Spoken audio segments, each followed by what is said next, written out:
तो नफरत कितनी परोसी जा रही है और कितनी दिमाग में डाली जा रही है, ये तो कल्पना से भी परे है। हमारे प्रधानमंत्री जी कहते हैं कि साहब हम कपड़े देख के पहचान लेते हैं, तो इसका मतलब वो पहचान लेते हैं कौन हिंदू है कौन मुसलमान है। और ये बात वो जाके झारखंड के चुनाव में बोलते हैं कि भाइयों और बहनों बताओ, अगर गांव-गांव में कब्रिस्तान है तो शमशान होना चाहिए कि नहीं होना चाहिए? स्कूल नहीं होना चाहिए, अस्पताल नहीं होना चाहिए, सड़कें नहीं होनी चाहिए, पीने का साफ पानी नहीं होना चाहिए, लेकिन गांव-गांव में शमशान होना चाहिए। ये कौन बोल रहा है? हमारा प्रधानमंत्री। और उसके साथ लोग कह रहे हैं हाँ हाँ साहब होना चाहिए, होना चाहिए। ग्लोबल टुडे, खबर जो करे असर। अभी APCR का जो डेटा मैं देख रहा था, जो हम लोगों को पार्लियामेंट में हेट क्राइम्स और दंगों के बारे में गृह राज्य मंत्री जी के द्वारा उपलब्ध कराया गया डाटा है, वो इससे कई गुना ज़्यादा है। जो सरकारी आंकड़ा है वो इससे कई गुना ज़्यादा है, वो मैं आपको दे दूंगा। तो उसमें कौन सी जानकारी आपसे कहाँ रह गई? आपने, जाहिर सी बात है, जो बहुत पब्लिक में होंगी चीज़ें उनको आपने खाली हेट क्राइम्स में यहाँ लिखा है, लेकिन जो सरकारी आंकड़ा है वो इस आंकड़े से कई गुना ज़्यादा है। दंगों के आंकड़े, हेट क्राइम्स के आंकड़े, तो वो लेकिन वो चालाकी ये करते हैं कि वो ये नहीं दिखाते कि साहब किसी ने दाढ़ी रखी थी इसलिए उसको मार दिया गया, या कहीं चर्च पे हमला हुआ, या क्रिश्चियन है कोई तो उसको टारगेट करके मारा गया, या सिख है कोई तो उसको टारगेट करके मारा गया। ये नहीं दिखाते। मोटे मोटे तौर पे दंगों के आंकड़े, इस तरह की वारदात के बारे में वो जानकारी देते हैं। अब सवाल ये है कि इसको आपने इसमें लिखा है कि प्राइम मिनिस्टर के स्पीचेस से हेट क्राइम्स कितना बढ़ता है, चीफ मिनिस्टर के स्पीचेस से हेट क्राइम्स कितना बढ़ता है। तो ये तो पूरे देश में खुलेआम अब हो रहा है। अब तो कोई छिपाने वाली बात ही नहीं है, सीना ठोक के हो रहा है। हमारे प्रधानमंत्री जी कहते हैं कि साहब हम कपड़े देख के पहचान लेते हैं, तो इसका मतलब वो पहचान लेते हैं कौन हिंदू है कौन मुसलमान है। और ये बात वो जाके झारखंड के चुनाव में बोलते हैं, और उत्तर प्रदेश के चुनाव में जाके कहते हैं कि भाइयों और बहनों बताओ, अगर गांव-गांव में कब्रिस्तान है तो शमशान होना चाहिए कि नहीं होना चाहिए? बताओ, कब्रिस्तान है तो शमशान होना चाहिए कि नहीं होना चाहिए? बताओ, कब्रिस्तान है तो शमशान होना चाहिए कि नहीं होना चाहिए? और पब्लिक कह रही होना चाहिए, होना चाहिए। स्कूल नहीं होना चाहिए, अस्पताल नहीं होना चाहिए, सड़कें नहीं होनी चाहिए, पीने का साफ पानी नहीं होना चाहिए, लेकिन गांव-गांव में शमशान होना चाहिए। ये कौन बोल रहा है? हमारा प्रधानमंत्री। और उसके साथ लोग कह रहे हैं हाँ हाँ साहब होना चाहिए, होना चाहिए। तो नफरत कितनी परोसी जा रही है और कितनी दिमाग में डाली जा रही है, ये तो कल्पना से भी परे है। और उसको रोकने के लिए जो प्रयास होना चाहिए वो शायद कम है, या लोग बड़े इंतजार में थे कि ऐसा कभी दिन आएगा तो हम लोगों को अपने जो ये जो अपना रूप है वो दिखाना है और इनके साथ खड़े होके इस हेट क्राइम्स का हिस्सा बनना है। अभी एक मुख्यमंत्री साहब हैं आसाम के, वो मुख्यमंत्री साहब कहते हैं कि मुसलमानों के यहाँ से सामान खरीदना बंद कर दो, आर्थिक रूप से इनकी कमर तोड़ देनी है। तो मैंने अंधभक्तों से कहा कि भाई आप लोग फैसला लो, और भाजपा वाले सारे लोग फैसला लो कि जितने भी पेट्रोल, डीजल, गैस इराक से, ईरान से, अरब देशों से आते हैं, इसका इस्तेमाल आप बंद कर दोगे, बिल्कुल खाना नहीं बनाओगे। जो गैसें आ रही वहां से, पेट्रोल डीजल जो आ रही है उससे गाड़ी नहीं चलाएंगे। मतलब हम कहां किस ओर लेके जा रहे हैं?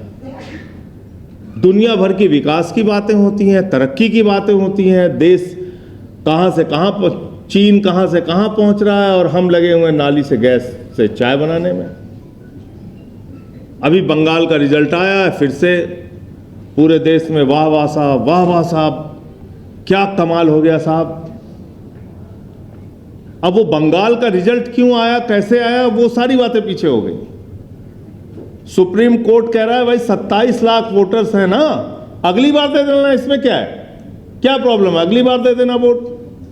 सुप्रीम कोर्ट देश का कह रहा है। चुनाव आयोग का नियम है, वोटर लिस्ट फाइनल नहीं हो जाए तो चुनाव की तारीखें आप डिक्लेयर नहीं कर सकते। चुनाव डिक्लेयर भी हुआ, 27 लाख लोग वोट करने से वंचित भी रह गए, और फाइनल वोटर लिस्ट के बाद 6 लाख और नए वोटर जोड़ दिए गए। कहां से वो आया इसका भी कोई पता नहीं। लेकिन आज क्योंकि परिणाम आ गया एक तरफा भारतीय जनता पार्टी के पक्ष में, तो फिर वो महामानव है, सारी चीजें ठीक है, चल रहा है। तो इसके माध्यम बहुत हैं। ये हेट क्राइम्स हो क्यों रहा है, इसके सैकड़ों हजारों तरीके हैं। उन सारे तरीकों को रोकने के ऊपर हम लोगों को रणनीति बनानी होगी और काम करना होगा। सबसे बड़ा हेट क्राइम्स फैलाने का माध्यम आज की तारीख में है गोदी मीडिया। शाम को 5 बजे से लेकर रात को 11 बजे तक अगर आपके दिमाग में हिंदू, मुसलमान, हिंदुस्तान, पाकिस्तान, बांग्लादेश, घुसपैठिया, यही सब भरा जाएगा, तो उसका नतीजा क्या होगा? उसका नतीजा यही होगा, चर्च के सामने हनुमान चालीसा पढ़ा जाएगा, मस्जिद के सामने रामचरितमानस पढ़ी जाएगी, पकड़ पकड़ के लोगों को मुसलमान होने के नाते कभी नमाज पढ़ते वक्त पकड़ के मारो, कभी लिंचिंग करके उनकी हत्या कर दो। घटनाएं होंगी, लेकिन अगर आप गोदी मीडिया का काम देखिए तो वो बिल्कुल योजनाबद्ध तरीके से इन चीजों को, नफरत को परोसती हैं, घर घर में फैलाने का काम करती हैं। आरएसएस है ही है इतना बड़ा संगठन पूरे देश में, वो इस नफरत को फैलाने का काम करता है। दिन भर आपको व्हाट्सएप का एक माध्यम है, उस माध्यम से तमाम नफरती मैसेज आपके मोबाइल पे पहुंच रहे हैं। वो जानकारी सही है, गलत है, उसकी पड़ताल के चक्कर में आप नहीं पढ़ते। अब आपको दिल्ली विश्वविद्यालय की शिक्षा की ज़रूरत नहीं है, आपको जेएनयू की शिक्षा की ज़रूरत नहीं है। व्हाट्सएप का एक विश्वविद्यालय है जिसकी अलग शिक्षा चलती रहती है, उससे लोग, वहाँ से भी एक नफरत फैलाने का माध्यम इनके पास है। पूरे देश में योजनाबद्ध तरीके से तमाम संगठन के लोग नफरत फैलाने का काम कर रहे हैं, जिनको संरक्षण बीजेपी की सरकारों से मिला हुआ है।